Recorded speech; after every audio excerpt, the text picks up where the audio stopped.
El Señor Jesucristo tuvo muchas batallas teológicas con las diferentes sectas judías de su época. Tuvo muchos debates con los fariseos y también tuvo conflictos con los saduceos. El apóstol Pablo, después que Jesús ascendió al cielo, una vez habló sobre la resurrección y había presentes allí saduceos y fariseos y se pusieron a pelear porque los fariseos y los saduceos tenían creencias distintas. Quiero leer de Hechos 23 y el versículo 7 y 8 la descripción de ese conflicto. Dice así: se produjo disensión entre los fariseos y los saduceos, y la asamblea se dividió, porque los saduceos dicen que no hay resurrección, ni ángel, ni espíritu, pero los fariseos afirman estas cosas. Así que los fariseos creían en la resurrección y los saduceos no creían en la resurrección. Claro, nos preguntamos por qué los saduceos, siendo judíos, no creían en la resurrección de los muertos. Había dos razones. La primera razón es que ellos decían que era científicamente imposible que un cuerpo descompuesto y desintegrado pudiera reintegrarse de nuevo. Decían que era anticientífico. La segunda razón por la cual los saduceos no creían en la resurrección es porque ellos solo aceptaban como inspirados los 5 libros de Moisés, el Pentateuco. No aceptaban como inspirado nada más en el Antiguo Testamento, solamente los primeros 5 libros de Moisés. Así que ellos negaban la resurrección de los muertos por esas dos razones. En primer lugar, según ellos, era científicamente imposible que resucitara uno cuyo cuerpo se había desintegrado en el sepulcro. Y en segundo lugar, porque ellos no encontraban en los escritos de Moisés la doctrina de la resurrección. Una vez los saduceos se encontraron con el Señor Jesucristo y quisieron ridiculizar la doctrina de la resurrección. Y le presentaron a Jesús el caso de 7 hermanos que se casaron con la misma mujer. Un caso hipotético, un caso, como veremos, absurdo. La ley de Moisés decía que si un hombre moría sin descendencia, su hermano tenía que casarse con su esposa para darle descendencia. Eso se encuentra en Deuteronomio 25 y el versículo 5. Leamos el pasaje a donde los saduceos procuraron poner a Jesús entre la espada y la pared. Lucas 20 y el versículo 27 al 33. Lucas 20 y el versículo 27 al 33. Dice así: llegando entonces algunos de los saduceos, los cuales niegan haber resurrección, le preguntaron diciendo: Maestro, Moisés nos escribió. Fíjense cuál es la fuente que ellos usan, Moisés, porque solo creían que Moisés era inspirado. Moisés nos escribió: si el hermano de alguno muriere teniendo mujer y no dejare hijos, que su hermano se case con ella y levante descendencia a su hermano. Hubo pues 7 hermanos, y el primero tomó esposa y murió sin hijos. Y la tomó el segundo, el cual también murió sin hijos. La tomó el tercero, y así todos los 7, y murieron sin dejar descendencia. Finalmente murió también la mujer. En la resurrección, pues, ¿cuál de ellos será su mujer? Ya que los 7 la tuvieron por mujer. Interesante el caso que presentan, muy improbable que pudiese suceder un caso como este, donde hay 7 hermanos que se casan con la misma mujer, pero quieren poner en aprietos a Jesús. El Señor Jesucristo respondió a lo que ellos dijeron con 3 respuestas. En primer lugar, el Señor Jesucristo les dijo: ustedes no entienden ni siquiera los escritos de Moisés, porque Moisés sí habló de la resurrección. Ustedes ignoran las escrituras, dice Jesús, porque Moisés sí escribió de la resurrección, aunque ustedes no lo crean. En segundo lugar, Dios es omnipotente y Dios puede reintegrar un cuerpo que se ha descompuesto. Y en tercer lugar, el Señor Jesucristo les dijo: miren, en el cielo, en la vida futura, no va a haber matrimonios. Así que el ejemplo que ustedes están dando es inverosímil, no tiene importancia, porque allá no va a haber matrimonio. Ahora vamos a leer lo que dijo Jesús en Mateo 22 y el versículo 29. Mateo 22, 29. Aquí hay 2 argumentos de Jesús. Dice Jesús en Mateo 22, 29, entonces respondiendo Jesús les dijo: erráis, ignorando las escrituras. ¿Cuáles escrituras? Los escritos de Moisés, vamos a ver. ¿Y qué más ignoran? Y el poder de Dios. Si ustedes no entienden ni las escrituras de Moisés, ni tampoco aceptan el poder de Dios, que Dios es omnipotente y puede resucitar a los muertos. Ahora leamos la respuesta que dio Jesús en Lucas, el capítulo 20 y el versículo 34 al 38. Lucas 20, 34 al 38. Dice: entonces respondiendo Jesús les dijo: los hijos de este siglo, es decir, los que vivimos en este tiempo, se casan y se dan en casamiento. Mas los que fueren tenidos por dignos de alcanzar aquel siglo, es decir, la vida venidera, después de la resurrección, dice, ni se casan ni se dan en casamiento. Y luego en el versículo 36 dice, porque no pueden ya más morir, pues son iguales a los ángeles y son hijos de Dios al ser hijos de la resurrección. Pero en cuanto a que los muertos han de resucitar, ahora escuchen la siguiente palabra. En cuanto a que los muertos han de resucitar, aún Moisés lo enseñó. ¿Ven la importancia de la palabra aún? Aún Moisés, en quien ustedes profesan confiar de que fue plenamente inspirado, aún Moisés lo enseñó. Ahora, ¿dónde lo enseñó? Dice en el pasaje de la zarza, cuando llama al Señor Dios de Abraham, Dios de Isaac y Dios de Jacob. Porque Dios no es Dios de muertos, sino de vivos, pues para Él todos viven. ¿Para quién todos viven? Para Dios todos viven. Es un detalle muy importante. Ahora, ¿a qué pasaje se estaba refiriendo Jesús cuando dijo que Moisés enseñaba la resurrección? Tenemos que ir a Éxodo 3 y el versículo 13 y 14. Éxodo 3 y el versículo 13 y 14, pero antes vamos a leer el versículo 6. De aquí está sacando Jesús su argumento.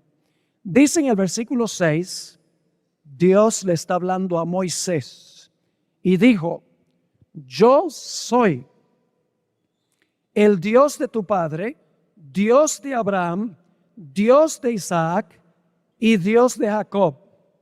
Entonces Moisés cubrió su rostro porque tuvo miedo de mirar a Dios. Ahora, hay un dato muy importante y es que para el tiempo en que Dios se encontró con Moisés en la zarza, ya Abraham, Isaac y Jacob llevaban varios siglos de muertos.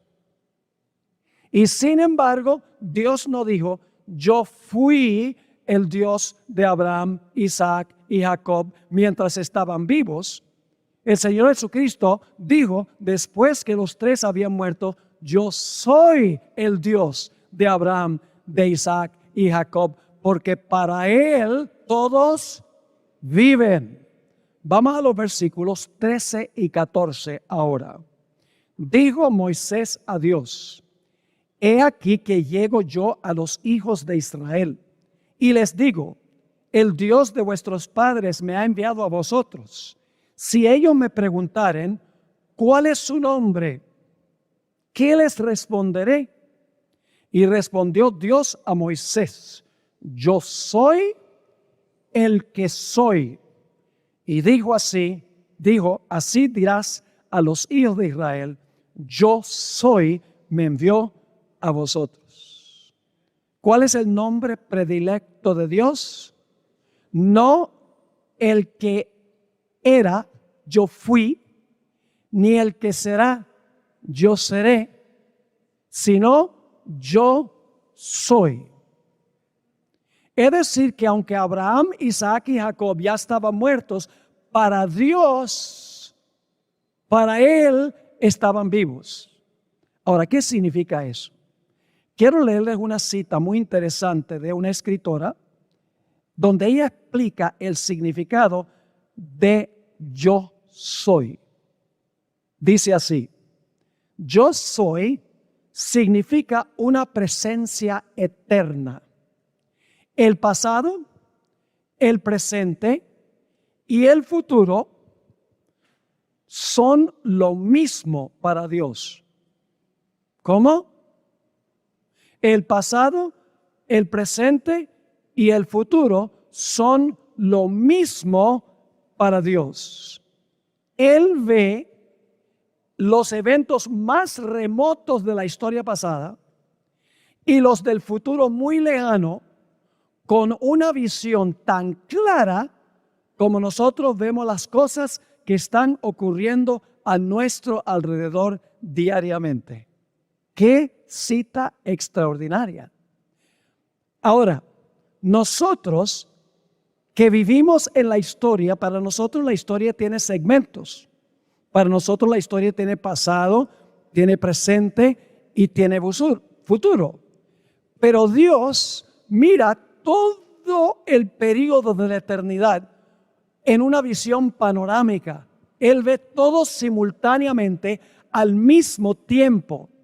Según nuestra perspectiva temporal, Abraham, Isaac y Jacob murieron en el pasado. Pero para Dios, quien es el yo soy y vive en un eterno presente, Abraham, Isaac y Jacob están vivos. Para Él todos viven. Ahora quiero leerles una cita de ese clásico libro, El deseado de todas las gentes, un libro biográfico sobre el ministerio de Jesús. Dice allí, Dios cuenta las cosas que no son como si fuesen. ¿Dios qué? Cuenta las cosas que no son como si fuesen. Él ve el fin desde el principio y contempla el resultado de su obra como si estuviese ya terminada. Los preciosos muertos, desde Adán hasta el último santo que muera, oirán la voz del Hijo de Dios y saldrán del sepulcro para tener vida inmortal. Dios será su Dios y ellos serán su pueblo. Habrá una relación íntima y tierna entre Dios y los santos resucitados. Esta condición, es decir, esta condición de la resurrección futura, dice ella, esta condición que se anticipa en su propósito es contemplada por Él como si ya existiese. Para Él los muertos viven. Ella no le está agregando a la Biblia, porque en el pasaje que leímos de Lucas 20 dice, para Él todos viven. Para nosotros que somos cautivos del tiempo, lo que fue y lo que es y lo que será son tres cosas distintas. Lo que fue ya pasó. Lo que es está ocurriendo y lo que será está aún en el futuro. Pero para Dios, lo que es potencial para nosotros es actual para Él. Aun cuando el tiempo es importante para Dios, Dios no está atado al tiempo como nosotros, porque Dios es eterno. En contraste con nosotros, Dios vive en un eterno presente. Por eso Dios en la zarza no dijo: yo fui el Dios de Abraham, el Dios de Isaac y el Dios de Jacob. No dijo: yo seré el Dios de Abraham, Isaac y Jacob. Dijo: yo soy, aunque estaban muertos, yo soy el Dios de Abraham, de Isaac y de Jacob. Según nuestra perspectiva, ellos estaban muertos. Cuando Dios le habló a Moisés en la zarza, habían muerto varios siglos antes. Pero para Dios estaban vivos, porque Dios vive en un eterno presente. Ahora, no me pidan que lo explique, porque nosotros no vivimos en un eterno presente. Nosotros somos temporales. Para nosotros el pasado es pasado, el presente es presente, el futuro no ha llegado aún. Pero Dios no tiene que esperar que las cosas sucedan para que para Él sucedan, porque Dios sabe exactamente qué es lo que va a pasar. Déjenme darles un ejemplo. Yo pregunto, ¿el Antiguo Testamento decía cuándo iba a nacer Jesús? Sí. ¿Decía dónde iba a nacer? ¿En Belén? ¿El Antiguo Testamento? ¿Cómo no? ¿La Biblia dice que le iba a anunciar una estrella? Sí, la Biblia dice eso. ¿La Biblia dice que iba a haber una masacre de niños cuando naciera? Sí. ¿La Biblia dice que se iba a refugiar en Egipto? Sí. ¿La Biblia dice que en la cruz le iban a dar vinagre a beber? 1000 años antes se escribieron estas cosas. ¿La Biblia dice que lo iban a escarnecer estando en la cruz? Sí. La Biblia 1000 años antes predijo que Jesús iba a decir: Dios mío, ¿por qué me has desamparado? ¿Cómo no? Inclusive en el Salmo 31 y el versículo 5, escrito 1000 años antes de la muerte del Señor Jesucristo, dice que Jesús iba a decir: Padre, en tus manos encomiendo mi espíritu. Para los que vivieron en el Antiguo Testamento, todo eso era futuro. Pero Dios sabía que matemáticamente iba a suceder. Él no tenía que esperar hasta que sucediera en el futuro. Para Él ya era un hecho, ya era un suceso. ¿Están conmigo o no están conmigo? Ahora vamos a darles unos ejemplos bíblicos para que entiendan un poco mejor esto. Vamos a Génesis 17 y el versículo 4. Génesis 17 y el versículo 4. Aquí Dios le va a prometer a Abraham que va a ser el padre de muchas naciones. Y fíjense lo que dice Dios hablando con Abraham. He aquí, mi pacto es contigo y serás padre de muchedumbre de gentes. ¿En qué tiempo está el verbo? En futuro. Dios dice: he aquí, yo hago mi pacto hoy contigo, y ese pacto es que serás padre de muchedumbre de gentes. Pero noten lo que dice el siguiente versículo. El siguiente versículo presenta la perspectiva de Dios. Dice Dios a Abraham: no se llamará más tu nombre Abraham, sino será tu nombre Abraham, porque te he puesto por padre de muchedumbre de gentes. Para Dios ya lo puso como padre de muchedumbre de gentes. Porque en el versículo 4 dice: yo te haré padre. Aquí dice Dios: yo te he puesto por padre de muchas gentes. Y alguno podría decir: bueno, pastor, tal vez usted está estirando el texto. Pues dejemos que el apóstol Pablo nos explique estos versículos. Vayan conmigo a Romanos, el capítulo 4 y el versículo 17. Romanos 4 y el versículo 17. Aquí el apóstol Pablo se refiere a estos versículos de Génesis 17 y el versículo 4 y el versículo 5. Aquí Pablo escribe, como está escrito, te he puesto por padre de muchas gentes, delante de Dios a quien creyó, el cual da vida a los muertos, y ahora escuchen bien, y llama las cosas que no son como si fuesen. Yo pregunto, ¿Dios tuvo que esperar hasta que Abraham llegara a ser padre de muchas gentes? Cuando Dios le dio la promesa, ni siquiera había nacido Isaac. Pero Dios veía tan claramente lo que iba a ocurrir y sabía que matemáticamente iba a ocurrir, que para Dios ya había ocurrido. ¿Cuán seguros podemos estar que cuando la Biblia dice algo, podemos confiar que va a pasar exactamente como dice la Biblia? Así que sigue diciendo, llama las cosas que no son como si fuesen. Él creyó, Abraham creyó, en esperanza contra esperanza, para llegar a ser padre de muchas gentes, conforme a que se le había dicho, así será tu descendencia. Quiero leerles cómo traduce la Nueva Versión Internacional. Dice, Dios llama las cosas que no son como si ya existieran. El gran comentarista bíblico Albert Barnes escribió la siguiente explicación de Romanos 4:17 y por ende de Génesis el capítulo 17. Escribió esto, es decir, lo que Dios predice y sus promesas son tan ciertas que se puede decir que ya existen. ¿Captaron eso? Lo leo de nuevo. Es decir, lo que Dios predice y sus promesas son tan ciertas que se puede decir que ya existen, aunque para nosotros ya no existen, porque son promesas. Sigue diciendo, de modo que en el caso de Abraham, Dios, en vez de prometer simplemente que lo haría padre de muchas naciones, habla como si ya fuera un hecho. Yo te he hecho. Dios en su propia mente o propósito ya lo había constituido así.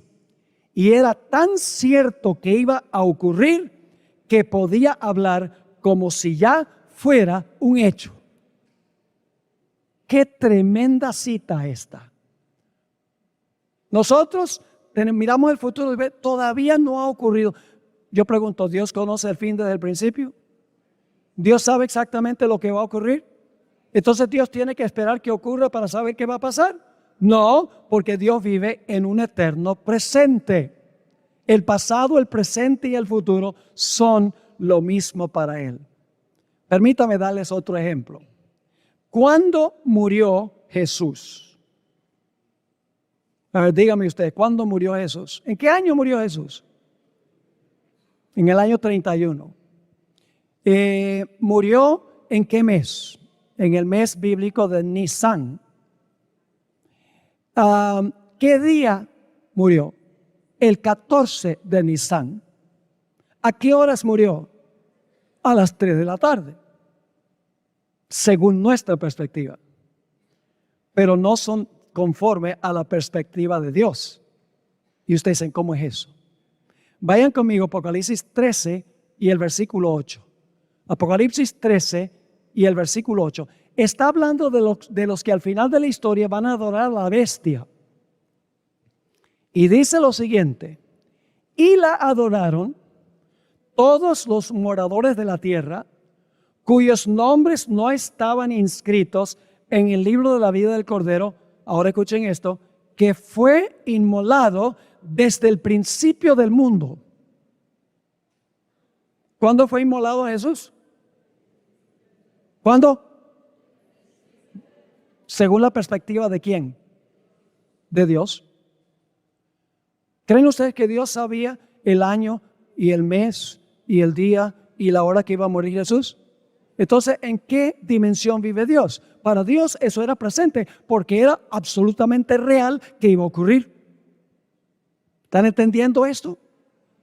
Ahora fíjense, en 1 de Pedro 1, 19 y 20, encontramos un texto que nos da la perspectiva de Dios y la perspectiva nuestra. Primera de Pedro 1, 19 y 20. El contexto dice: Dios nos redimió con la sangre preciosa de Cristo, como de un cordero sin mancha y sin contaminación. Ahora escuchen bien: ya destinado desde antes de la fundación del mundo. Esa es la perspectiva de quién. Destinado antes de la fundación del mundo. Esa es la perspectiva de Dios. Pero luego sigue diciendo lo siguiente: pero manifestado, es el cumplimiento, manifestado en los postreros tiempos por amor de vosotros. Así que para Dios el sacrificio de Cristo era algo presente en el pasado, porque Él es el yo soy. Él vive en un eterno presente. Vamos a dar otro ejemplo. ¿Cuándo inscribe Dios los nombres de los salvos en el libro de la vida y los nombres de los perdidos no los escribe en el libro de la vida? Pues vamos a buscar en nuestras Biblias Apocalipsis 17 y el versículo 8. Apocalipsis 17 y el versículo 8.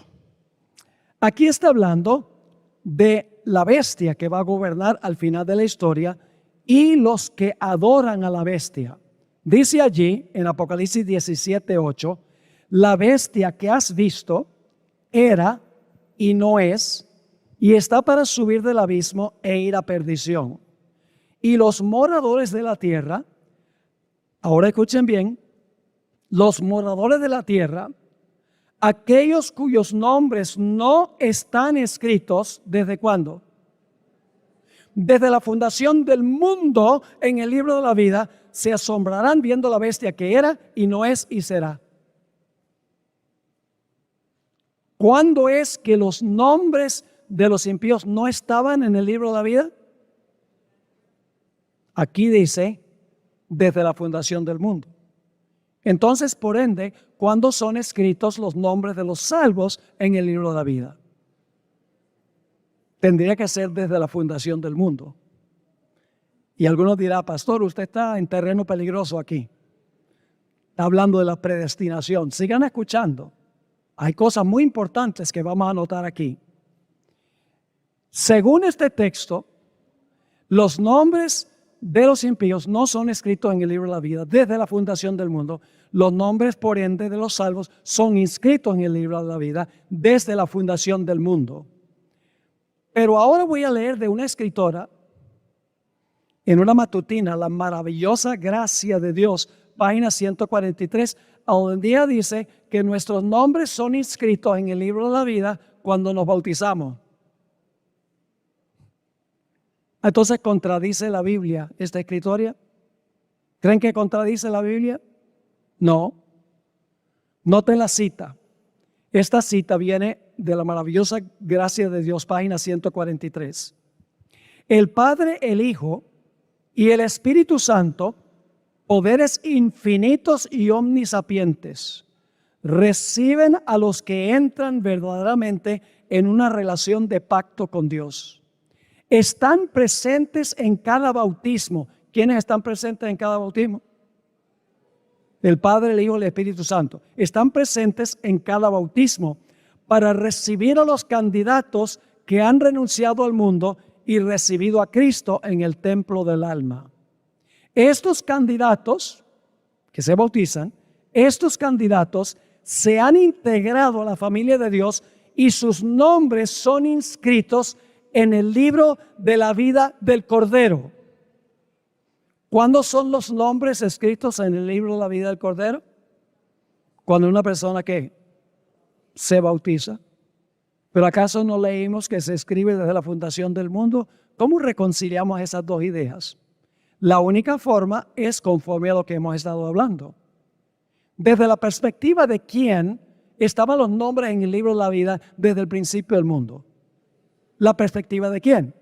De Dios. Yo pregunto, ¿Dios tuvo que esperarse a ver quién se va a bautizar? Entonces, escribe el nombre en el libro de la vida cuando la persona se bautiza. No. Dios sabía quién iba a aceptar a Jesús y quién no iba a aceptar a Cristo Jesús como Salvador.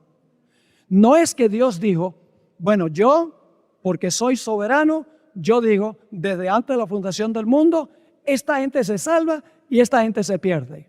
No es así. Lo que sucede es que Dios ya sabe la decisión que nosotros vamos a tomar. No es Él que arbitrariamente dijo, bueno, este se salva, este se pierde, este se salva, este se pierde.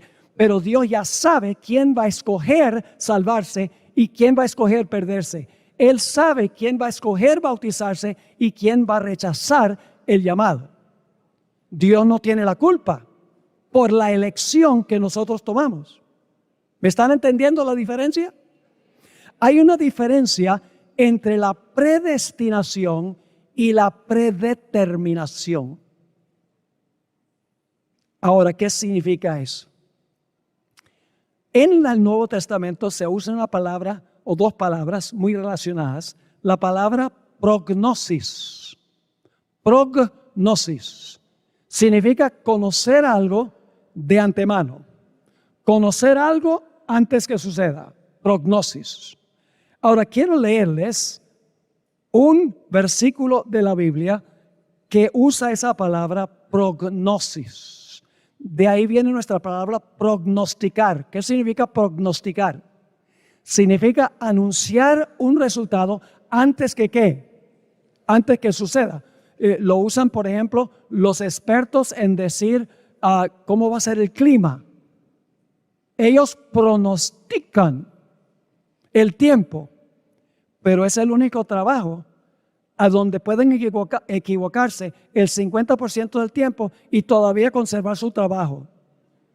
Porque ellos tienen que adivinar, de acuerdo a sus estudios, lo que va a pasar. Pero cuando se trata de Dios, cuando Dios da un pronóstico, se cumple porque Él ya sabe lo que va a pasar. ¿Están entendiendo? Permítanme leer un texto primero que usa la palabra prognosis. Dice en 1 Pedro 1, 1 y 2, Pedro, apóstol de Jesucristo, a los expatriados de la dispersión en el Ponto, Galacia, Capadocia, Asia y Bitinia. Ahora escuchen esto con cuidado. Elegidos según la ¿qué? Según la presciencia de Dios. Esa palabra presciencia es la palabra prognosis. Yo pregunto, ¿creen ustedes que Dios sabía de antemano quién se iba a salvar y quién se iba a perder? ¿Quién iba a tomar esa elección? Claro que Dios lo sabía. Y este texto dice que Dios los eligió a los salvos según su ¿qué? Según su presciencia. Es decir, eligió como salvos a los que en su conocimiento infinito Él sabía que iban a escoger la salvación. Por eso pronosticó. Pero Dios no determinó lo que iba a ocurrir.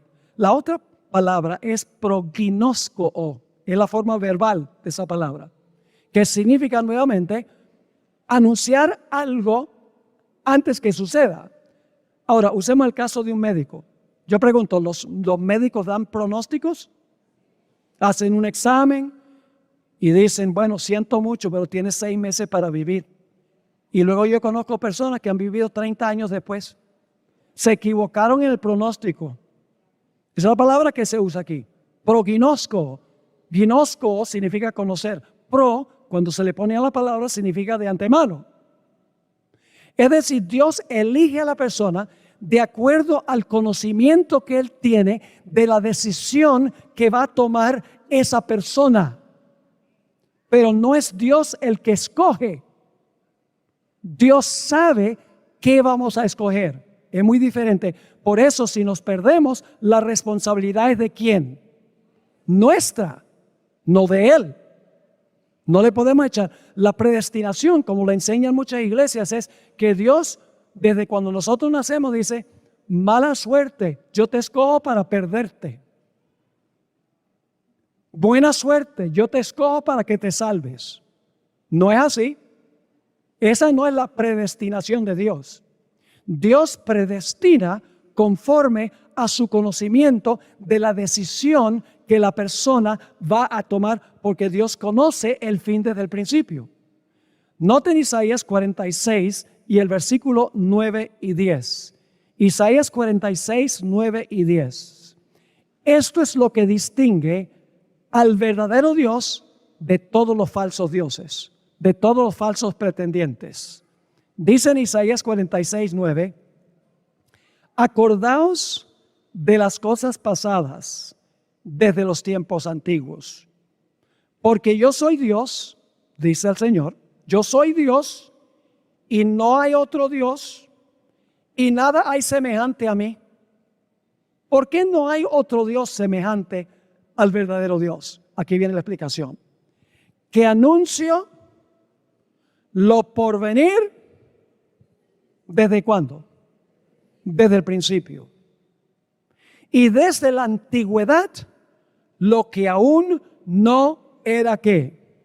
Lo que aún no era hecho. Por eso Dios puede profetizar. ¿Cómo? ¿Por qué puede profetizar Dios que iba a haber en Daniel 2 4 naciones? Babilonia, Medo-Persia, Grecia, Roma, y que luego Roma se iba a dividir en 10 reinos. Entre los 10 reinos se iba a levantar un cuerno pequeño. ¿Cómo es que Dios pudo anunciar que eso iba a ocurrir centenares y miles de años antes que ocurriera? Yo pregunto, ¿iba a cumplirse eso precisamente como Dios lo dijo? Sí, porque Dios vive en un eterno ¿qué? Presente. Dios no tuvo que esperar que se levantara Medo-Persia, ni que se levantara Grecia, ni que se levantara Roma, ni que se dividiera el imperio romano, ni que apareciera luego el cuerno pequeño entre los 10 cuernos. Dios no tenía que esperar hasta que eso sucediera, porque Dios ve todo el panorama de la eternidad desde una perspectiva donde Él capta todo al mismo tiempo. Ahora tomemos 2 ejemplos bíblicos. El caso de Jacob y Esaú. ¿Saben que antes que ellos nacieran Dios dijo que el mayor iba a servir al menor? Y que Dios iba a amar a Jacob e iba a aborrecer a Esaú. Desde antes que naciera, cuando estaba en el vientre de su madre. Ahora, ¿lo determinó Dios así? ¿Dios lo determinó así? ¿Dios lo predestinó así? ¿Lo predeterminó? No. ¿Sabía Dios cómo iba a ser el carácter de Jacob y cómo iba a ser el carácter de Esaú? Claro que lo sabía. Y a base de eso hizo el anuncio antes que nacieran de lo que iba a hacer. Pero Dios no obligó a Esaú a hacer lo que fue Esaú, ni a Jacob lo que fue Jacob. Dios sencillamente pronosticó, prognosis a base de su conocimiento infinito. ¿Están entendiendo o no? Tomemos otro ejemplo. El ejemplo de Judas Iscariote. ¿Saben que 1000 años antes que Jesús viniera a esta tierra, en el Salmo 69 y en el Salmo 109, ya se había anunciado, no por nombre, pero se había anunciado que un personaje iba a traicionar a Jesús, no iba a regresar a su casa, es decir, se iba a suicidar, y que era necesario que se eligiera un sucesor en su lugar.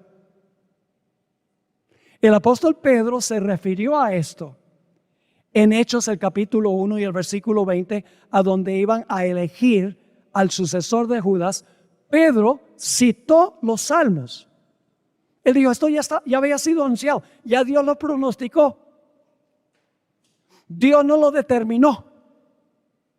¿Me están entendiendo lo que estoy diciendo? Dios no dijo, Judas, mala suerte. Yo te predetermino para que entregues al Mesías. Y Judas dice, bueno, acepto. ¿Qué voy a hacer? Y le dice a Pedro, bueno, Pedro, te voy a dar las llaves del reino.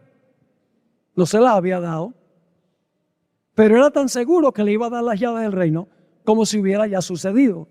Ahora, fíjense las palabras de Pedro en Hechos 1 y el versículo 20. Porque está escrito en el libro de los Salmos: sea hecha desierta su habitación. Es decir, no iba a volver a su casa. Y no haya quien more en ella. Y tome otro su oficio. 1000 años antes ya se había predicho que iba a pasar con Judas.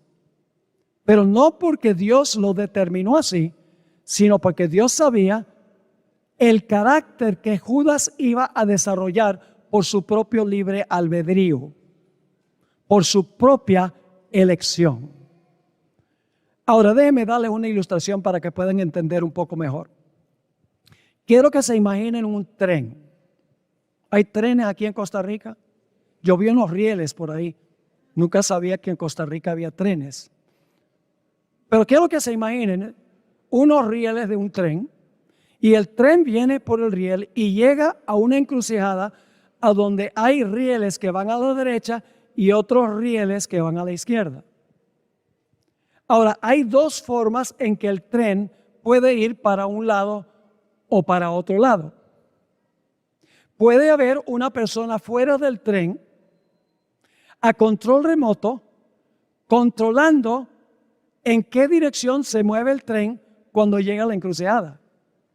En ese caso, el tren no tiene nada que decir en cuanto a cuál rumbo va a tomar el tren, porque la decisión de cambiar los rieles se hace en una caseta fuera del tren.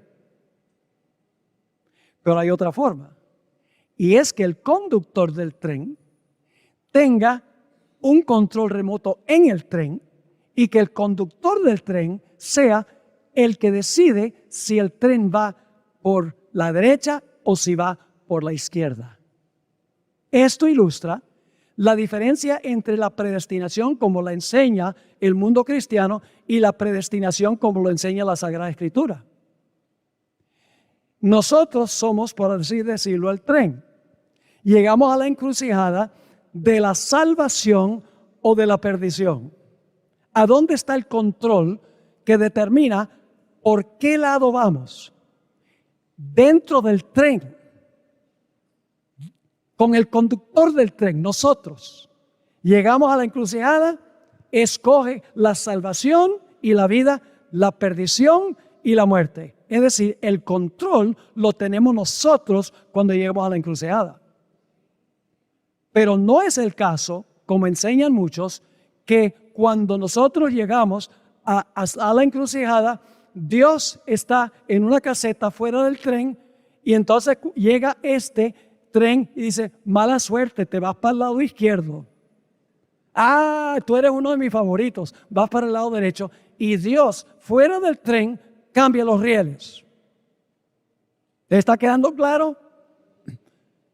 Ahora, hermanos y hermanas, apreciadas visitas, permítame leerles un pasaje espectacular, conocido muy bien, se lee en casi todos los funerales donde yo he oficiado y donde yo he asistido. Primera de Tesalonicenses, el capítulo 4 y el versículo 15 al 17. Primera de Tesalonicenses, el capítulo 4 y el versículo 15 al versículo 17. Aquí está el punto clave de cuál rumbo tomaremos nosotros en lo que respecta a la vida eterna o la perdición eterna. Es nuestra decisión.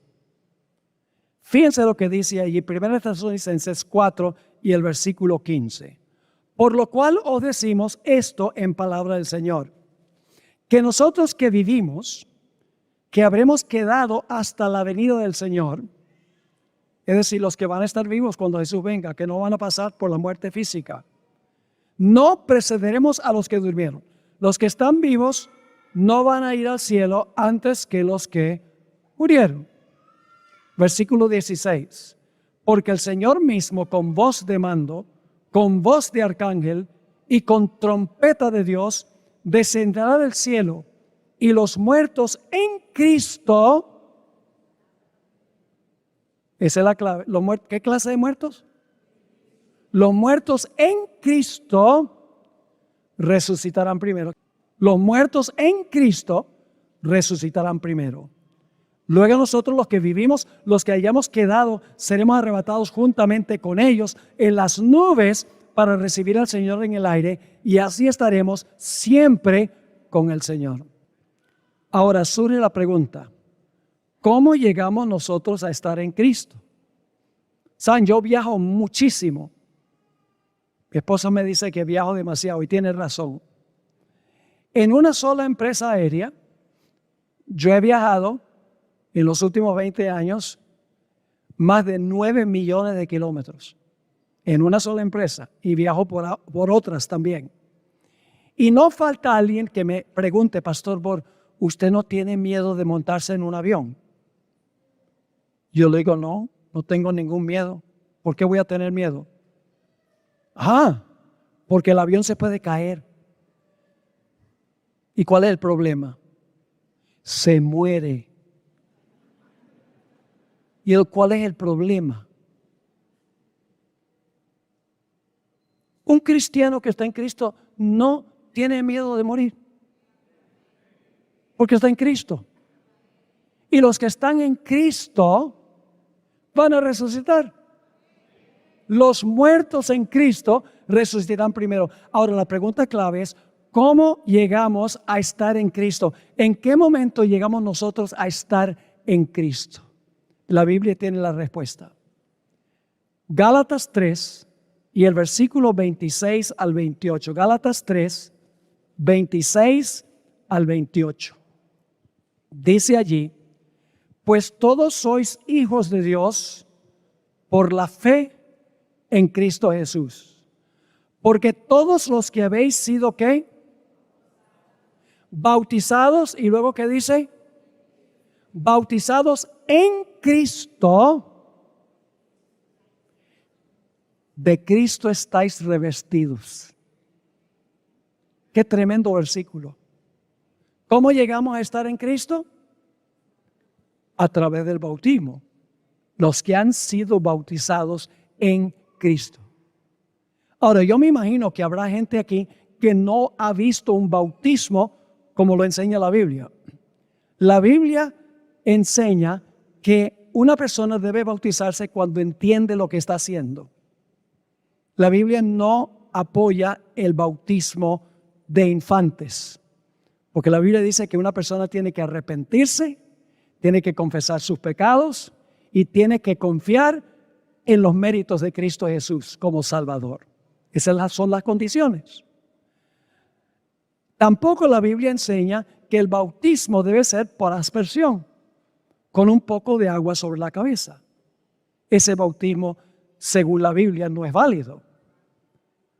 En la Biblia, el bautismo tiene que ser cuando una persona entiende lo que está haciendo, lo que significa el bautismo, y tiene que ser por inmersión, sepultado debajo del agua. Usted dice, pero ¿por qué tiene que ser así? Le voy a explicar. Aquí tenemos un bautisterio, vamos a tener un bautismo esta noche para que los que nunca han visto un bautismo bíblico lo puedan ver. El pastor que está bautizando está allí en la piscina o el tanque. El candidato está enfrente de él y el pastor dice, te bautizo en el nombre del Padre, del Hijo y del Espíritu Santo. Amén. ¿Qué es lo último que hace el candidato antes que el pastor sepulte a la persona debajo del agua? Deja de respirar. ¿Qué hace la persona mientras está debajo del agua? No respira. ¿Qué es lo primero que hace cuando sale del agua? Respira de nuevo. En miniatura está repitiendo la experiencia de Jesús. Porque en la cruz Jesús cuando murió expiró. En el sepulcro no respiró. Pero cuando resucitó, respiró de nuevo. Y en el bautismo nosotros nos incorporamos en Jesús. Llegamos a participar de su experiencia y entonces estamos en Cristo, estamos en Él. Dios ya no nos mira a nosotros, nos mira a nosotros en Él. Somos aceptos en el amado. Todo nuestro pasado es sepultado en las aguas. Y Dios nos mira como si nunca hubiéramos pecado. El nombre divino revelado como Yo soy el que soy constituye una de las declaraciones más profundas y solemnes jamás pronunciadas por Dios ante la humanidad. No es simplemente un nombre, sino una revelación del carácter, de la eternidad y de la autosuficiencia del Creador. Cuando Dios se manifiesta de esta manera, no se presenta como una deidad limitada por el tiempo, el espacio o las circunstancias, sino como aquel que existe por sí mismo, que no depende de nadie y que sostiene todas las cosas por el poder de su palabra. El espíritu de profecía presenta este nombre como una clave esencial para comprender tanto la historia de la redención como los eventos finales que culminan el gran conflicto entre el bien y el mal. El Yo soy es la afirmación absoluta del ser divino. En él no hay comienzo ni fin, no hay variación ni sombra de cambio. Su existencia no se define por lo que hace, sino por lo que es. Esta verdad establece una línea divisoria clara entre el Dios verdadero y todas las concepciones humanas de la divinidad. Los dioses creados por la mente humana siempre dependen de algo, del culto, de la tradición, del poder político o de la imaginación colectiva. El Dios que se revela como Yo soy no depende de nada fuera de sí mismo. Él es la fuente de toda vida, de toda autoridad y de toda verdad. Cuando esta revelación fue dada por primera vez, ocurrió en un contexto de opresión, esclavitud y aparente abandono. El pueblo de Dios se encontraba sometido al poder de un imperio que parecía invencible. En ese escenario, el nombre Yo soy no solo revelaba quién era Dios, sino también quién sería para su pueblo. El espíritu de profecía destaca que este nombre implicaba presencia constante, fidelidad inmutable y poder suficiente para cumplir todas las promesas divinas, aun cuando las circunstancias parecieran imposibles. Este mismo principio se extiende hasta el tiempo del fin. Así como Dios se reveló como el Yo soy en el momento en que su pueblo necesitaba liberación, también se manifestará con poder cuando el mundo enfrente su crisis final. La pluma inspirada señala que el conocimiento correcto del carácter de Dios será decisivo en los últimos días, porque el conflicto final no será meramente político o social, sino profundamente espiritual y teológico. La pregunta central será, ¿quién es digno de confianza? ¿Quién tiene autoridad real? ¿Quién es verdaderamente Dios? El Yo soy también revela la cercanía de Dios con su creación. Aunque es eterno, infinito y autosuficiente, no es distante ni indiferente. Al contrario, este nombre implica que Dios está presente en cada momento, en cada necesidad y en cada lucha. No es un Dios del pasado ni una esperanza vaga del futuro, es un Dios del presente eterno. El espíritu de profecía enfatiza que esta realidad debe ser grabada profundamente en el corazón del creyente, especialmente al acercarse los eventos finales, cuando la fe será severamente probada. En el contexto del tiempo del fin, esta verdad adquiere una relevancia aún mayor. El mundo se moverá hacia sistemas de adoración basados en la autoridad humana, en tradiciones impuestas y en un concepto de divinidad adaptado a los intereses del poder terrenal. Frente a esto, el mensaje del Yo soy se levantará como un testimonio contra toda falsificación espiritual. Reconocer a Dios como el Yo soy significa rechazar cualquier autoridad que pretenda ocupar su lugar, ya sea religiosa, política o ideológica. La pluma inspirada muestra que el gran engaño final consistirá en presentar una imagen de Dios distorsionada, un Dios que exige obediencia pero carece de amor, o un Dios tolerante que ha abolido su ley. Frente a estas falsificaciones, el Yo soy se revela como el Dios que es a la vez justo y misericordioso, santo y cercano, inmutable en su ley y abundante en gracia. Esta comprensión correcta será un ancla para el pueblo de Dios cuando todo fundamento aparente se desmorone. Además, el Yo soy no solo define quién es Dios, sino también quiénes somos nosotros en relación con Él. Si Dios es el que es, entonces nosotros somos completamente dependientes de Él. Esta dependencia no es una debilidad, sino la base de la verdadera fortaleza espiritual. El espíritu de profecía enseña que, en el tiempo del fin, aquellos que reconozcan su total dependencia del Yo Soy serán fortalecidos con un poder que no proviene de ellos mismos. No confiarán en su propia sabiduría, justicia o capacidad, sino en aquel que existe eternamente y que sostiene a sus hijos con su mano poderosa. Esta verdad prepara el escenario para entender el papel de Cristo como la máxima revelación del Yo Soy. Cuando Él declaró Yo Soy, no estaba simplemente usando una figura retórica, estaba identificándose con el Dios eterno. La pluma inspirada presenta estas declaraciones como una afirmación directa de su divinidad y de su misión redentora. En Cristo, el Yo Soy se hizo cercano, visible y accesible. Esta revelación es crucial para el tiempo del fin, porque el conflicto final gira en torno a la adoración. ¿A quién se reconoce como Dios? El conocimiento del Yo Soy no es meramente intelectual. Es una experiencia transformadora. Aquellos que lo conocen verdaderamente no solo creen en su existencia, sino que confían en su carácter. En los últimos días, cuando la presión para comprometer la fe sea intensa, solo aquellos que hayan desarrollado una relación viva con el Yo Soy permanecerán firmes. No será suficiente conocer doctrinas, será necesario conocer al Dios vivo que se ha revelado como eterno, fiel e inmutable. Así, el Yo Soy el que soy se presenta como el fundamento de la esperanza final. En medio del caos, la confusión religiosa y la apostasía generalizada, este nombre divino será una torre fuerte para los fieles. El espíritu de profecía señala que el pueblo de Dios será llamado a exaltar este nombre, no solo con palabras, sino con una vida que refleje su carácter. De esta manera, el mundo tendrá un último testimonio claro de quién es el verdadero Dios antes del cierre de la historia humana. La revelación del Yo Soy alcanza su máxima expresión cuando Dios decide manifestarse de forma visible y comprensible para la humanidad caída.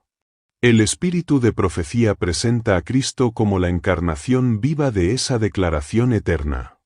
En Él, el Yo Soy deja de ser únicamente una voz que habla desde lo invisible y se convierte en una vida que camina entre los hombres. Esta verdad no solo ilumina el pasado, sino que proyecta una luz decisiva sobre los eventos finales de la historia humana. Cuando Cristo pronunció las palabras Yo Soy, no estaba simplemente utilizando un recurso lingüístico común, sino afirmando su identidad divina de manera inequívoca. Cada una de esas declaraciones revelaba un aspecto del carácter del Dios eterno. El pan de vida que sostiene espiritualmente al ser humano, la luz del mundo que disipa las tinieblas del engaño, la puerta por la cual se accede a la salvación, el buen pastor que da su vida por las ovejas.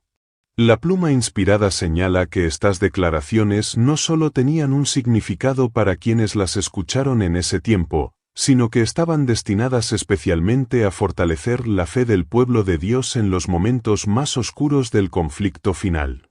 En el tiempo del fin, la humanidad enfrentará una crisis de identidad espiritual. Se levantarán sistemas religiosos que presentarán un concepto de Cristo separado de su divinidad eterna, reduciéndolo a un maestro moral o a un líder espiritual más. Otros, en el extremo opuesto, lo presentarán como un ser distante, desligado de la experiencia humana real. Frente a estas distorsiones, el verdadero Cristo se revela como el Yo Soy, plenamente Dios y plenamente cercano, eterno y a la vez compasivo, santo pero accesible a los pecadores arrepentidos. El espíritu de profecía destaca que uno de los mayores peligros del tiempo del fin será aceptar una fe superficial que reconoce el nombre de Cristo pero niega su autoridad. Reconocer a Cristo como el Yo Soy implica aceptar su señorío absoluto sobre la vida, su ley como expresión de su carácter y su palabra como verdad final. No se puede separar al Salvador del legislador ni al Redentor del Creador sin destruir el verdadero Evangelio. Esta separación será una de las estrategias más sutiles del engaño final. Además, la identidad de Cristo como el Yo Soy está íntimamente ligada a su obra mediadora. Aquel que es eterno es también el único capaz de interceder eficazmente por la humanidad. Su sacrificio tiene valor infinito precisamente porque procede del Dios que existe por sí mismo. En el tiempo del fin, cuando la gracia esté llegando a su culminación y la mediación celestial se acerque a su conclusión, esta verdad se volverá aún más solemne. El conocimiento de quién es Cristo determinará cómo las personas respondan al llamado final al arrepentimiento y a la obediencia. La pluma inspirada muestra que la crisis final girará en torno a la adoración. Esta adoración no será simplemente un acto externo, sino una lealtad profunda del corazón. Adorar al Yo Soy significa reconocerlo como el único digno de obediencia suprema. En contraste, el mundo será inducido a rendir homenaje a sistemas humanos que reclaman una autoridad que no les pertenece. Esta usurpación del lugar de Dios será el núcleo del conflicto final, y solo aquellos que conozcan verdaderamente al Yo Soy podrán discernir el engaño. Cristo, como el Yo Soy, también es presentado como la roca inamovible en medio de la tormenta final. El espíritu de profecía afirma que vendrá un tiempo en que toda seguridad terrenal será removida. Instituciones, economías, estructuras religiosas y gobiernos perderán su estabilidad. En ese contexto, la fe que se apoya en lo visible se derrumbará. Solo permanecerá firme aquella fe que descansa en el carácter inmutable del Dios eterno, revelado plenamente en Cristo. Este conocimiento no se adquiere de manera instantánea ni superficial. Es el resultado de una experiencia diaria con el Yo Soy. La pluma inspirada enfatiza que el pueblo de Dios debe aprender a confiar en el ahora, en las pequeñas pruebas, para poder permanecer fiel en las grandes crisis que vendrán. El tiempo del fin no será un momento para improvisar una fe profunda, sino para manifestar una fe ya probada, ya arraigada en la comunión con el Dios eterno. Otro aspecto crucial de esta verdad es su relación con la verdad presente. El Yo Soy no cambia, y por lo tanto su verdad no se adapta a las preferencias humanas ni a las corrientes culturales. En los últimos días, la presión para modificar principios eternos será intensa. Se presentará la fidelidad a Dios como intolerancia y la obediencia a su ley como fanatismo. Frente a estas acusaciones, el pueblo que conoce al Yo Soy permanecerá firme, no por orgullo, sino por lealtad a la verdad eterna. El espíritu de profecía también señala que la proclamación final del Evangelio estará impregnada de esta revelación. No será solo un llamado a escapar del castigo, sino una invitación a conocer al Dios verdadero. El mensaje final exaltará el carácter del Yo Soy como Creador, Redentor y Juez justo. Este mensaje despertará reacciones opuestas. Algunos se endurecerán en su rebelión, mientras que otros reconocerán la voz del Dios vivo y se unirán a su pueblo. Finalmente, Cristo como el Yo Soy es la garantía de la victoria final. El conflicto no terminará con una negociación entre el bien y el mal, sino con la revelación plena de quién es Dios. Cuando el Yo Soy se manifieste en gloria, toda rodilla se doblará y toda lengua confesará su autoridad. Para los fieles, ese momento será la culminación de una relación ya establecida. Para los rebeldes, será la confirmación irreversible de la verdad que rechazaron. Así, la comprensión de Cristo como el Yo Soy no es un detalle doctrinal secundario, sino el corazón mismo del mensaje para el tiempo del fin. De esta verdad depende la fidelidad, la perseverancia y la esperanza del pueblo de Dios en los momentos finales de la historia humana. La comprensión del Dios eterno no puede separarse de su ley, pues esta es la expresión visible de su carácter inmutable. El espíritu de profecía enseña que la ley divina no es un conjunto arbitrario de normas, sino la manifestación práctica de quién es Dios. Así como Él es eterno, justo y fiel, también lo son los principios que rigen su gobierno. En el tiempo del fin, esta verdad adquirirá una importancia decisiva, porque la controversia final girará en torno a la autoridad, quien tiene el derecho de gobernar la conciencia humana. Desde el principio, la ley de Dios ha sido el fundamento de la armonía del universo. No fue dada únicamente para un pueblo o una época, sino como un reflejo permanente del orden moral que sostiene toda la creación. La pluma inspirada señala que cuando esta ley es comprendida correctamente, no se percibe como una carga, sino como una protección. Sin embargo, en los últimos días, esta misma ley será presentada como un obstáculo para el progreso humano y como una reliquia incompatible con una sociedad moderna y pluralista. La crisis final no surgirá de la nada. Será el resultado de un largo proceso en el que la autoridad divina ha sido gradualmente reemplazada por sistemas humanos. El espíritu de profecía muestra que esta sustitución no siempre ocurre de manera abierta o violenta, muchas veces se presenta como un esfuerzo por simplificar la fe, hacerla más accesible o adaptarla a las necesidades del mundo contemporáneo. Sin embargo, detrás de estas aparentes buenas intenciones se oculta el mismo principio que ha operado desde el inicio del gran conflicto, el deseo de independizarse del gobierno divino. En este contexto, la ley de Dios se convierte en el punto de prueba. No porque ella salve, sino porque revela a quien se reconoce como autoridad suprema. La obediencia no será el medio para ganar aceptación, sino la evidencia de una relación viva con el Dios eterno. La pluma inspirada enfatiza que, en el tiempo del fin, la fidelidad será el fruto natural de la fe genuina, no el resultado de la coerción ni del miedo. Uno de los aspectos más significativos de esta crisis será la cuestión del tiempo sagrado. El día que Dios apartó como memorial de su poder creador y de su autoridad será el blanco principal del ataque final. Este día no solo apunta al origen del mundo, sino también al carácter del legislador. Recordar este tiempo santo es reconocer que la vida no es autónoma ni autosuficiente, sino dependiente del Creador. Por esta razón, la controversia en torno a este mandamiento se intensificará a medida que se acerque el fin. El espíritu de profecía señala que el conflicto sobre la adoración no se limitará a una preferencia de días, sino que revelará dos principios opuestos de gobierno. Por un lado, la autoridad divina, basada en el amor, la libertad y la verdad. Por otro, la autoridad humana, sostenida por la tradición, la presión social y, finalmente, la coerción. En este escenario, cada persona será llamada a decidir a quién rendirá su lealtad final. La ley de Dios también cumple una función reveladora. Ella expone el pecado y muestra la necesidad de un Salvador. En el tiempo del fin, cuando el engaño alcance su máxima expresión, esta función será vital. Muchos creerán estar sirviendo a Dios mientras rechazan principios fundamentales de su gobierno. La pluma inspirada advierte que una religión que separa la gracia de la obediencia prepara el terreno para el engaño final, porque ofrece consuelo sin transformación y perdón sin arrepentimiento genuino.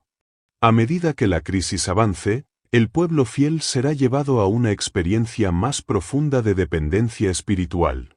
Al ser privados del apoyo de las instituciones humanas y marginados por su lealtad a principios impopulares, aprenderán a confiar plenamente en la providencia divina. El espíritu de profecía describe este tiempo como una purificación del carácter, donde toda confianza en la autosuficiencia será removida y reemplazada por una fe sencilla pero firme. Esta experiencia no será fácil ni exenta de sufrimiento. Sin embargo, no será una señal de abandono, sino de preparación. Así como el oro es refinado en el fuego, el carácter del pueblo de Dios será purificado en medio de la prueba. La fidelidad a la ley divina, lejos de ser una fuente de orgullo, se convertirá en un testimonio silencioso del poder transformador de la gracia. En contraste, aquellos que rechacen la autoridad divina buscarán establecer una unidad basada en la uniformidad externa. El espíritu de profecía advierte que se promoverá una falsa paz, una apariencia de armonía lograda mediante la supresión de la libertad de conciencia. En este sistema, la obediencia será exigida no por convicción, sino por presión. Este será el punto culminante de la rebelión contra el gobierno divino. En medio de esta tensión, el mensaje final será proclamado con claridad y poder. Este mensaje no exaltará al mensajero, sino al Dios eterno y a su gobierno justo. Llamará a las personas a salir de sistemas que han reemplazado la verdad por la conveniencia y a tomar una decisión consciente e informada. La pluma inspirada señala que este llamado será acompañado por una manifestación especial del poder divino, no para forzar la voluntad, sino para iluminar la mente y fortalecer a los sinceros de corazón. Así, la relación entre el Dios eterno, su ley y el tiempo del fin se revela como inseparable. No se trata de un conflicto entre religiones, sino de una cuestión de lealtad al fundamento mismo de la vida. Aquellos que permanezcan firmes no lo harán por su propia fuerza, sino porque han aprendido a descansar plenamente en aquel cuyo carácter no cambia y cuyo gobierno es eterno. La comprensión correcta del carácter de Dios es uno de los asuntos más decisivos en el desarrollo de los eventos finales. El espíritu de profecía presenta el gran conflicto no solo como una lucha por la autoridad, sino como una controversia acerca de quién es realmente Dios. Desde el principio, el adversario ha buscado distorsionar esta imagen, presentándolo como severo. I don't blame you for living this wish had been enough for you to stay.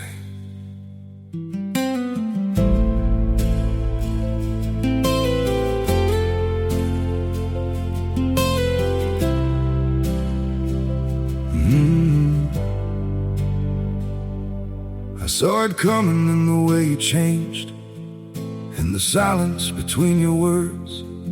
Every I'm fine felt heavier than truth, like something breaking unheard.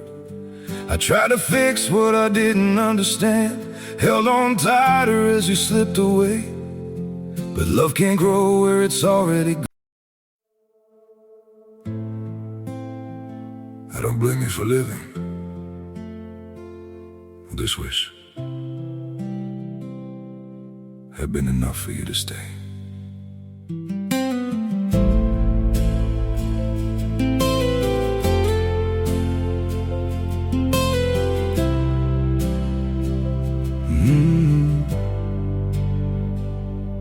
I saw it coming in the way you changed, in the silence between your words.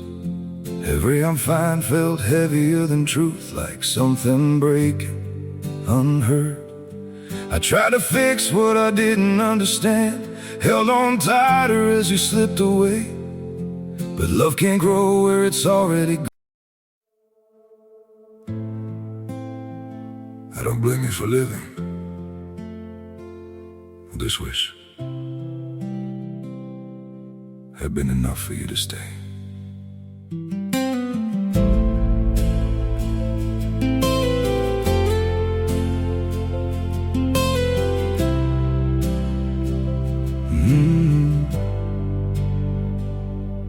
I saw it coming in the way you changed, in the silence between your words. Every I'm fine felt heavier than truth, like something breaking unheard. I tried to fix what I didn't understand, held on tighter as you slipped away. But love can't grow where it's already gone. I don't blame you for living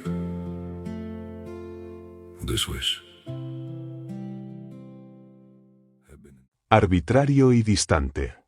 En el tiempo del fin, estas distorsiones alcanzarán su máxima expresión, y sólo aquellos que conozcan el verdadero carácter divino podrán permanecer firmes ante el engaño. La justicia y la misericordia no son atributos opuestos en Dios, sino expresiones armoniosas de su carácter perfecto. La pluma inspirada enseña que la justicia divina no es venganza ni castigo impulsivo, sino la defensa del orden moral del universo. De la misma manera, la misericordia no es indulgencia con el pecado, sino un esfuerzo constante por rescatar al ser humano de sus consecuencias destructivas. En el tiempo del fin, esta armonía será puesta a prueba, pues el mundo tenderá a separar lo que Dios ha unido. Muchos aceptarán una visión de la misericordia que elimina la responsabilidad moral, mientras otros abrazarán una idea de justicia desprovista de compasión. Ambos extremos preparan el terreno para el engaño final. El espíritu de profecía advierte que una comprensión desequilibrada del carácter de Dios debilita la fe y conduce a decisiones erróneas en momentos críticos. Solo quienes vean la justicia y la misericordia como dos corrientes que fluyen del mismo corazón divino podrán entender correctamente el juicio final. El juicio no es presentado como una sorpresa repentina ni como un acto secreto de condenación. Es un proceso transparente que revela ante el universo la rectitud del gobierno divino. La pluma inspirada señala que este juicio no tiene como propósito informar a Dios, sino demostrar la justicia de sus decisiones frente a todas las inteligencias creadas. En el tiempo del fin, esta verdad será crucial, porque muchos interpretarán los juicios divinos como evidencia de crueldad o abandono, cuando en realidad son la última obra de misericordia para un mundo que ha rechazado persistentemente la verdad. La cercanía del juicio final produce reacciones opuestas. Para algunos, genera temor y rechazo, para otros, produce esperanza y confianza. Esta diferencia no depende de la ausencia de errores humanos, sino de la relación que se haya desarrollado con Dios. El espíritu de profecía enfatiza que aquellos que han aprendido a confiar en el carácter divino no temen al juicio, porque saben que el juez es también su defensor. Su seguridad no descansa en su perfección, sino en la fidelidad y justicia de aquel que gobierna el universo. En los últimos días, el enemigo procurará presentar el juicio como una amenaza para la libertad humana. Se argumentará que la idea de rendir cuentas ante una autoridad suprema es incompatible con la autonomía personal. Esta narrativa encontrará terreno fértil en una cultura que exalta la autosuficiencia y rechaza toda forma de autoridad moral absoluta. Frente a esto, el pueblo de Dios será llamado a dar testimonio de que la verdadera libertad no consiste en la ausencia de límites, sino en vivir en armonía con los principios que sustentan la vida. La pluma inspirada muestra que el juicio final también cumple una función purificadora para el pueblo de Dios. A medida que se acerca el cierre del tiempo de gracia, cada creyente es invitado a examinar su vida a la luz del carácter divino. Este proceso no tiene como fin producir desesperación, sino una dependencia más profunda de la gracia. El tiempo del fin no será una etapa para la confianza presuntuosa ni para el temor paralizante, sino para una fe madura que descansa plenamente en la fidelidad de Dios. El carácter de Dios se revela de manera especial en la forma en que trata con quienes se oponen a Él. Aun en los momentos finales, su paciencia se manifiesta en llamados repetidos al arrepentimiento. El espíritu de profecía subraya que ningún ser humano será condenado sin haber recibido suficiente luz para tomar una decisión consciente. Esta verdad desmonta la idea de un Dios arbitrario y revela a un gobernante que respeta profundamente la libertad de sus criaturas, aun cuando esa libertad sea usada para rechazarlo. Sin embargo, llegará un momento en que la misericordia, rechazada persistentemente, dará paso a la justicia. Este no será un acto impulsivo, sino el resultado inevitable de decisiones humanas reiteradas. La pluma inspirada explica que el castigo final no es impuesto de manera caprichosa, sino que es la consecuencia natural de separarse de la fuente de la vida. En este sentido, el juicio final vindica el carácter de Dios al demostrar que Él no es el autor del sufrimiento, sino que ha hecho todo lo posible para evitarlo. En el tiempo del fin, el pueblo fiel reflejará este mismo carácter en su trato con los demás. Aunque serán firmes en la verdad, no manifestarán un espíritu de condenación. Su vida será una evidencia viva de que la justicia y la misericordia pueden coexistir. Este testimonio será especialmente poderoso en un mundo polarizado, donde la verdad suele ser proclamada sin amor o el amor sin verdad. Así, la comprensión del carácter divino se convierte en una preparación esencial para los eventos finales. No basta con conocer profecías o identificar señales, es necesario conocer a Dios tal como es. El espíritu de profecía enseña que este conocimiento transforma la manera en que se enfrenta la crisis, el sufrimiento y la aparente demora del cumplimiento de las promesas. Aquellos que confían en el carácter de Dios pueden esperar con paciencia, aun cuando no comprendan todos los detalles del plan divino. De este modo, la justicia, la misericordia y el juicio final no son temas destinados a infundir temor, sino a fortalecer la confianza del pueblo de Dios. Revelan que el universo está gobernado por un ser cuya autoridad se basa en el amor, cuya ley es justa y cuya finalidad última es la restauración del orden y la paz eternos. A medida que los eventos finales se desarrollen plenamente, el pueblo fiel será conducido a una experiencia de prueba sin precedentes. El espíritu de profecía describe este periodo como un tiempo de profunda angustia, no solo por las presiones externas, sino por la intensidad del conflicto espiritual que se librará en el interior de cada creyente. Toda falsa seguridad será removida, y cada alma será llevada a depender únicamente de Dios. Esta experiencia no será accidental, sino parte esencial de la preparación para el desenlace final del gran conflicto. Durante este tiempo, los apoyos humanos desaparecerán progresivamente. Aquellos que han confiado en instituciones, líderes religiosos o estructuras visibles descubrirán que éstas no pueden sostener la fe cuando la prueba alcanza su punto máximo. La pluma inspirada enfatiza que esta aparente soledad espiritual no es señal de abandono divino, sino una oportunidad para desarrollar una confianza absoluta en el carácter y las promesas de Dios. Así como en el pasado el pueblo de Dios fue llevado a situaciones imposibles para aprender a depender únicamente de Él, así también ocurrirá en los últimos días. La experiencia del tiempo de angustia revelará con claridad quiénes han construido su fe sobre una relación viva y quiénes la han basado solo en el conocimiento intelectual o en la costumbre religiosa.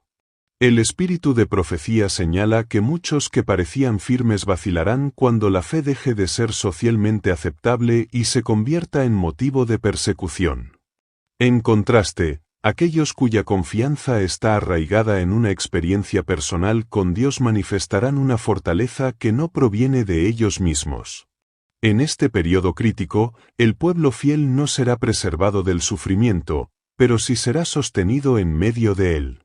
La pluma inspirada describe una fe que no se apoya en emociones fluctuantes, sino en la convicción profunda de que Dios es justo, fiel y presente aun cuando no se perciba su intervención inmediata. Esta fe madura no exige explicaciones, sino que descansa en la certeza de que el carácter divino es digno de confianza. El tiempo de angustia también tendrá una función reveladora ante el universo. A través de la fidelidad del pueblo de Dios, se demostrará que la obediencia a los principios divinos no es el resultado de la recompensa ni del temor al castigo, sino de una relación basada en el amor y la lealtad. El espíritu de profecía enseña que esta demostración es esencial para la vindicación final del carácter de Dios, pues responde directamente a las acusaciones levantadas contra su gobierno desde el inicio del conflicto. Mientras el mundo se sumerge en confusión, temor y desesperación, el pueblo fiel reflejará una paz que no puede ser explicada por las circunstancias. Esta paz no será ausencia de conflicto, sino la presencia de una confianza inquebrantable.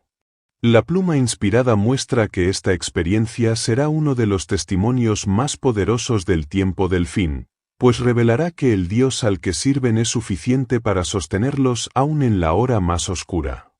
La vindicación final del carácter divino no ocurrirá únicamente mediante actos de poder visibles, sino a través de la revelación plena de la verdad. Cuando el conflicto llegue a su clímax, quedará claro que Dios ha sido paciente, justo y misericordioso en cada etapa del plan de redención. El espíritu de profecía afirma que, al final, incluso aquellos que se opusieron reconocerán la justicia de sus caminos, aunque ese reconocimiento llegue demasiado tarde para cambiar su destino. El cierre de la historia humana no será abrupto ni caótico, sino profundamente significativo. Cada decisión tomada, cada oportunidad rechazada o aceptada, encontrará su lugar en el cuadro final. La pluma inspirada destaca que el fin no es simplemente la destrucción del mal, sino la restauración completa del orden moral del universo. El sufrimiento, el engaño y la rebelión no tendrán la última palabra, serán reemplazados por una paz basada en la verdad y la justicia eternas. Para el pueblo fiel, este momento será la culminación de una esperanza sostenida a lo largo del tiempo. Aquellos que perseveraron sin ver el cumplimiento inmediato de las promesas experimentarán finalmente su realización plena. El espíritu de profecía describe este desenlace como la recompensa de la fe, no entendida como un mérito humano, sino como el resultado natural de confiar en un Dios que cumple todo lo que ha prometido. La historia del conflicto entre el bien y el mal revela una verdad central: todo gira en torno al carácter de Dios. Desde el principio hasta el fin, la gran controversia no ha sido una lucha por poder arbitrario, sino una cuestión de confianza, lealtad y verdad. El Dios eterno se ha revelado de manera progresiva, paciente y fiel, permitiendo que el universo observe, examine y comprenda la justicia de su gobierno. En el tiempo del fin, esta revelación alcanza su punto culminante. Cada ser humano es llamado a tomar una decisión consciente acerca de a quien reconocerá como autoridad suprema. No se trata simplemente de una elección religiosa, sino de una respuesta profunda a la verdad revelada. Aquellos que eligen confiar en Dios no lo hacen porque ignoran la realidad del sufrimiento, sino porque han llegado a conocer su carácter y saben que es digno de confianza. El mensaje final no es uno de temor, sino de esperanza solemne. Proclama que el mal no es eterno, que la injusticia no prevalecerá y que el universo no está gobernado por el caos, sino por un Dios cuyo amor es tan firme como su justicia. El espíritu de profecía presenta este desenlace como la confirmación definitiva de que cada acto divino, cada llamado al arrepentimiento y cada advertencia han sido expresiones de una misericordia incansable. Cuando el conflicto concluya, no quedará duda alguna sobre quién es Dios.